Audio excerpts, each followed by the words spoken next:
com 29 cidades, é uma das regiões, aliás, a região do estado do Ceará, que a gente consegue identificar e ter uma identidade cultural, ter uma identidade antropológica, assim por dizer, e ter nela uma região em que há um forte ideário de pertencimento, né? Uma cidade que se integra por todas as suas riquezas, todas as suas virtudes. E a cidade do Crato está sediando esse programa que a gente está levando, que a gente chama de Ceará Um Só. Ele tem tudo a ver exatamente com essa identidade, porque é um programa de compartilhamento, de cooperação. E o que é que a gente está trazendo de forma objetiva? A gente está trazendo para os 29 gestores dessa região o que é que eles precisam fazer em termos de reforma tributária. Então, a reforma tributária, que foi aprovada pela emenda constitucional número 132, estabeleceu alguns mecanismos, algumas premissas que os municípios precisam, através das leis complementares, cuidar. Então, a gente está trazendo como é que o município precisa se inserir no Cadastro Nacional da Nota Fiscal Eletrônica. Então, a gente trouxe esse caminho objetivo, né? Até 31 de dezembro de 2025, todas as cidades brasileiras, os 5.570 municípios e, obviamente, os 184 municípios cearenses precisam estar com esse cadastro atualizado. A gente tem trazido informações sobre o Sinter. O Sinter é um sistema da Receita Federal, onde aqueles municípios que têm cadastro territorial rural ainda possam também fazer a atualização. Então, a gente está dizendo o caminho desse processo de atualização. E nós estamos trazendo outras ferramentas, outros instrumentos, como uma ferramenta que a Secretaria de Planejamento desenvolveu, que é o Capta Ceará. O Capta Ceará é uma ferramenta em que a gente coloca o município para se olhar dentro do Orçamento Geral da União. Ou seja, a gente mostra o município quais são as áreas dos ministérios que os municípios podem obter o que a gente chama de transferência voluntária. A gente trouxe ferramentas também para que o município possa entender a importância da reforma previdenciária também, a necessidade de fazer uma segregação de massa. A gente trouxe informações sobre quais são as principais áreas que o Tribunal de Contas está alertando para melhorar os controles das administrações públicas e municipais. Então, assim, é um conjunto de informações objetivas, práticas, didáticas, em que a gente veio para exatamente dizer o seguinte: olha, é preciso fazer a introdução, é preciso fazer o aperfeiçoamento da gestão, e o aperfeiçoamento da gestão fiscal vai melhorar a capacidade de investir dos municípios, vai melhorar a qualidade das políticas públicas, porque não basta a gente ter um Estado estruturado, organizado, né, como é uma trajetória dos governos que vem trazendo isso e a sociedade incorporando, se os municípios também não estiverem dentro dessa mesma linha. A ideia é que a gente traga os municípios para esse mesmo diapasão do Estado. Por isso que o nome do programa é Ceará Um Só. Durante algum tempo o governo vem dando essa sequência, né, dando continuidade, desde a época do Cid, Camilo, agora é Humano, e o nome por si só já disse Ceará Um Só, e nós podemos dizer que estamos quebrando muitos paradigmas na questão do Estado de uma maneira geral. Porque antigamente era muito difícil os eixos se encontrarem, né? Como a ideia é ser um só, ou seja, nós estamos falando de estreitamento entre os municípios e o próprio Estado, né? Nós podemos dizer que é um grande avanço para o nosso Estado, e aí estão os resultados que o Ceará tem se destacado a nível nacional, tanto na área da economia, da tecnologia, da educação. É mais ou menos por conta dessas ações? Olha, parabéns pela sua percepção. Essa foi uma percepção precisa, ou seja, um dos exemplos que você colocou, nós não atingimos os resultados da educação sozinhos. A gente atingiu exatamente em decorrência da cooperação que estes governos fizeram com os municípios, não é? Nós não atingimos esse êxito sozinho, porque hoje a gente cita muito e ainda está no topo, Sobral, mas outros municípios começaram a acompanhar, né? Brejo Santo aqui no Cariri foi um, o Crato foi outro. Então tem vários municípios agora que essa lógica de melhoria da qualidade educacional se espraiou, né? Nós temos hoje lá em Ipueiras foi considerada a melhor escola agrícola do Brasil, uma escola num município pequeno do estado do Ceará, de Ipueiras. Então, assim, essas virtudes, elas se dão exatamente dentro de todo um arcabouço que a teoria econômica tem disseminado, que é a chamada ação coletiva institucional. Ou seja, se nós 3, 4 que estamos aqui nessa sala entendemos que existem de 10 pontos, 7 que nos unem, por que nós vamos discutir por 3? Vamos convergir no 7 e fazer com que a gente avance. A ideia do Ceará Um Só é exatamente essa, na percepção que você nos trouxe. Ou seja, e esses 3 governos, eles têm tido exatamente essa prática de trazer os municípios para uma governança mais unificada, em que os resultados todos, né, estaremos ganhando com eles. Secretário, aproveitar e falar, acho que o senhor falou da percepção, eu quero saber da sua percepção com relação à participação dos municípios. Como é que o senhor tem sentido? 10 regiões já foram visitadas e agora a região do Cariri. O que é que o senhor tem sentido, digamos assim, o feedback que os gestores estão dando para o senhor com relação ao evento? Olha, tem sido extremamente positivo. É um grande aprendizado para a gente também, porque cada região tem uma especificidade, tem a sua natureza econômica, tem a sua natureza cultural, e a gente tem recebido um retorno muito importante. Até porque esse programa não se exaure hoje. A partir de amanhã, a gente começa a ter uma continuidade desse processo de comunicação e acompanhar se essas orientações que a gente passou hoje estão sendo aplicadas. E se colocar também à discussão das gestões públicas locais, dos prefeitos, dos secretários de Finanças, Planejamento e Administração, sobre quaisquer dúvidas que eles tenham. Então, isso é um programa. Ele não é um projeto que se exaure hoje aqui. É um programa que a gente vai ter continuidade e monitoramento até o final da gestão do governador Eumano. E de todo, digamos assim, na culminância do projeto Ceará Um Só, obviamente vão sair várias sugestões, vários documentos, né? Ou já surgiram algumas sugestões que deverão ser implementadas? Dá para falar alguma coisa já? Ótimo. A gente está compilando todo esse material. Sim. Tudo que a gente tem feito lá na CEPLAG, a ideia é que a gente compartilhe. Então, nós estamos compilando todas essas sugestões que a gente, inclusive, recepciona. Eu citei agora pela manhã, inclusive, um grande trabalho que foi feito no município de Tauá. Tauá é todo o Programa Nacional de Alimentação, o que a gente chama popularmente de merenda escolar, ele é recepcionado através do Programa Nacional de Agricultura Familiar. Então, a agricultura familiar fornece para todo o programa de merenda escolar em Tauá, 100%.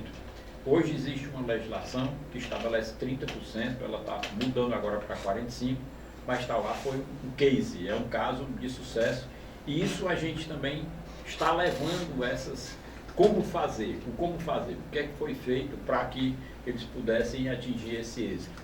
Então, assim, todo esse material está sendo compilado, mas já hoje, na apresentação que a gente fez hoje, toda a nossa apresentação está dentro já da bolsa do material didático que todo participante que se inscreveu, né, já está levando com ele.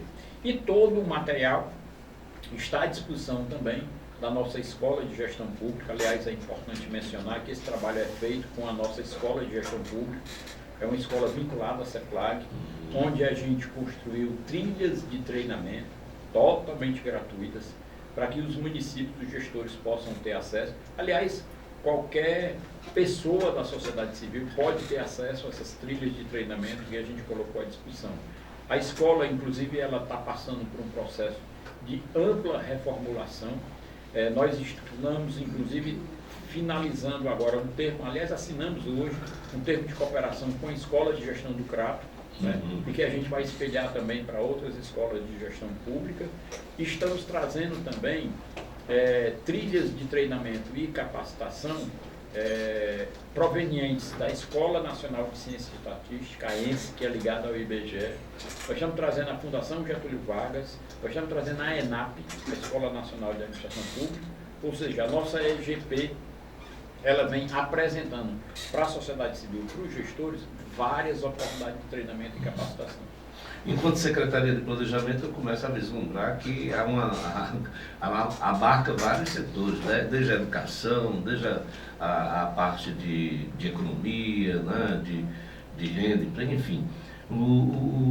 Dá para o senhor fazer o resumo de como é que foi esse ano de 2025 para o Ceará, enquanto planejamento que foi colocado lá? Essa pergunta rapidamente, né? Porque eu sei que essa pergunta é bem interessante porque nós nos deparamos nesse ano com um grande desafio, né? As tarifas. Então, as tarifas... estamos vivendo um refis também, estamos né? vivendo um refis, né? Então, as tarifas, elas vieram... a gente sempre diz, né, que nós temos que, a partir do desafio, olhar a oportunidade, né? Então, o que é que a gente fez enquanto CEPLAG? Nós mapeamos todos os arranjos produtivos locais do Estado, mapeamos os mercados ao que o Estado está vinculado e, obviamente, já tínhamos identificado, a partir de um trabalho anterior, que nós tínhamos uma dependência muito grande da economia americana, né? E como o Estado do Ceará, ele endogeneiza, ou seja, ele vende para si próprio muito sua produção, mas algumas empresas de alguns segmentos, né, alimentício essencialmente, e metal mecânico e de calçados, né, eram muito dependentes da economia americana. Mas por quê? Porque nós não estávamos olhando para outras oportunidades. Tá bom esse negócio, né? Então, abriu a cabeça, né? É isso mesmo, exatamente. Então, assim, nós tínhamos o mercado chinês, nós temos o mercado hindu, nós temos o mercado árabe, que o Brasil e o Ceará... O Brasil já está explorando, mas o Ceará não estava explorando plenamente. Então, a gente está abrindo agora a possibilidade com o mercado árabe, que é um mercado de em torno de 2,5 bilhões de pessoas, que movimenta 7 bilhões anuais de dólares. Então, assim, é um mercado que tem uma selagem específica, tem uma caracterização, que são chamados os produtos halal. Então, o Ceará tem que se ambientar esse tipo de produção que exige o mercado árabe. E que nós temos, assim, uma fronteira de possibilidade de produção, como a gente diz na economia, que a gente não estava explorando. Ou seja, o ideal desse processo é que nos apresentou essa oportunidade e nos disse o seguinte: olha, nós não podemos ficar dependente de um mercado A ou B, a gente tem que fazer com que ele seja mais heterogêneo possível. E quanto menos dependente a gente for, quanto mais ampliação de mercado a gente tiver, melhor. Então, esse foi também o desafio da CEPLAG, além do gerenciamento da área de orçamento, diante dessas possibilidades que o Estado do Ceará teve que entrar para incentivar essas empresas, para que não houvesse perda de emprego, né? O lançamento do Refis também, e também a necessidade de a gente ir atrás de outras fontes de receita. Que o Ceará já começou a fazer bem antes do próprio Brasil, que foi a ligação do Estado com a própria China, né? Perfeito. E agora, com o processo de Transnordestina, com a evolução da Transnordestina, o governador Icuri vai inaugurar agora um trecho vindo milho para a cidade de Iguatu, ou seja, a Transnordestina já trazendo, né, riqueza, já trazendo oportunidades. Nós estamos também nessa fronteira com a Rota da Seda, né? O governo brasileiro assinando esse acordo internacional com a China, também nós estamos nessa possibilidade de abrir esse mercado. Não tinha que acabar com essa dependência do Ship My God, que só, né? Só os americanos era quem podia ter essa relação com a gente só viu os Estados Unidos, esqueci que tinha uma leva de países aí afora que a gente podia aproveitar. Né? Eu não vou aqui prender o senhor, porque eu sei da agenda do senhor que é muito grande, o evento vai acontecer até às 17 horas ainda.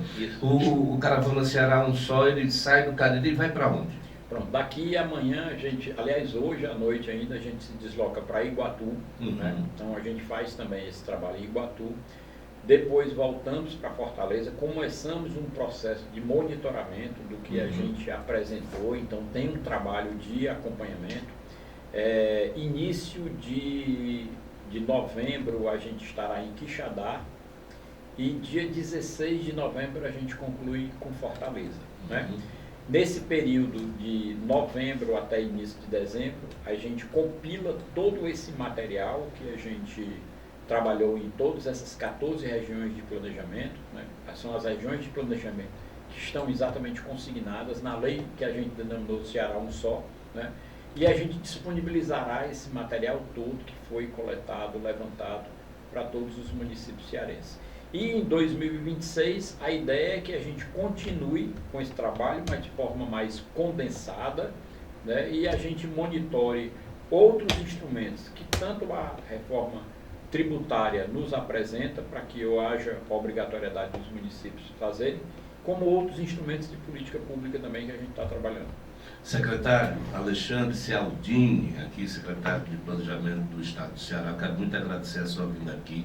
Eu sempre acho de muita hombridade, né, do servidor público, o secretário do servidor público, quando ele vem à imprensa e vem, digamos assim, prestar conta com a população daquilo que ele faz, né? Parabenizar pelo trabalho, dizer que estamos aqui à disposição, agradecer a Raquel pela ponte feita com o senhor e ter essa oportunidade de conhecer e de conversar. E quando estiver no Cariri, especificamente no Crato, nós estamos aqui à sua disposição. Olha, eu disse hoje de manhã que a gente tem uma alegria enorme, uma alegria sincera mesmo de estar aqui. Eu sou sobralense, mas eu disse hoje e repeti, não tem uma outra região no estado do Ceará que tem uma identidade tão forte como o Cariri. Uma identidade cultural, musical, do artesanato, da cultura, da religiosidade. Não há nenhuma... Eu morei em Sobral e eu acho muito parecido Crato e Sobral. Não sei se o senhor acha essa, né? É a princesa do norte com a princesa do Cariri. Mas aqui a diferença é o clima, porque lá é quente. Mas aqui vocês têm isso mais forte, sabe? Eu acho que a religiosidade e a cultura forte da região está muito, tem uma fortaleza de pertencimento aqui que é extraordinária, né? E isso faz com que todo esse programa tenha uma tendência a ser melhor desenvolvido, porque a cooperação e o compartilhamento acaba se dando de forma, digamos assim, mais fácil de acontecer por causa desses laços culturais, né? Então, assim, é muita alegria para a gente. Eu que já tive várias vezes aqui ministrando e dando cursos na Universidade Federal do Cariri, na URCA, na Unileão, então a gente teve várias oportunidades aqui.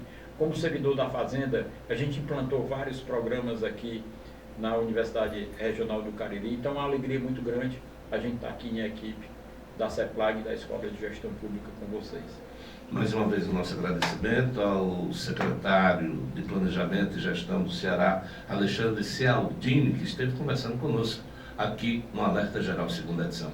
Rapidinho, a gente volta já para trazer mais informações para você. Muita informação.